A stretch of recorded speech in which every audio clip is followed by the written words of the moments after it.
पुसद परिसराला सकाळपासूनच सुरू झालेल्या अतिमुसळधार पावसाचा जबरदस्त फटका बसला आहे। 2 तासांच्या अविरत पावसानं नदी नाले तुडुंब भरून वाहू लागले, तर अनेकांच्या घरात पाणी शिरून जनजीवन विस्कळीत झालं आहे। वाहतुकीवरही मोठा परिणाम झाला असून नागरिक मोठ्या अडचणीत सापडले आहेत। पुसद शहरात पहाटे 4:45 वाजल्यापासून आकाशात काळे ढग दाटून आलेत आणि लगेचच अतिमुसळधार पावसाला सुरुवात झाली। तब्बल 2 तास अविरत कोसळलेल्या पावसाने नदी नाले आणि ओढे तुडुंब भरून वाहू लागलेत।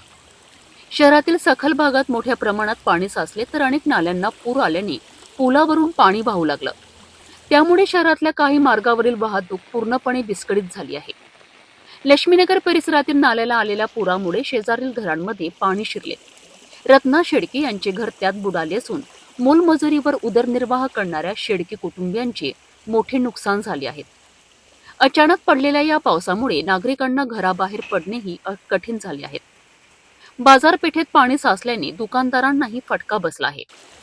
शहरवासीय सांगत आहे की गेल्या काही दिवसांपासून दडी मारून बसलेला पाऊस आज अचानक धुवांधार बरसला, ज्यामुळे संपूर्ण जनजीवन विस्कळीत झाले आहे। सध्या पावसाचा जोर ओसरला असला तरी नाल्यांचे पाणी कमी झालेले नाही, त्यामुळे प्रशासनाकडून सावधगिरीचा इशारा देण्यात आला आहे। पुसद शहर आणि परिसरात झालेल्या अतिमुसळधार पावसाने अनेकांचे संसार उद्ध्वस्त झाले आहेत। पावसामुळे वाहतूक विस्कळीत, घरात पाणी, बाजारपेठेत अडचणी, सर्व स्तरावर परिणाम झालेला दिसतोय। प्रशासनाने तातडीने मदत कार्य हाती घेऊन नागरिकांना दिलासा द्यावा अशी मागणी केली जात आहे।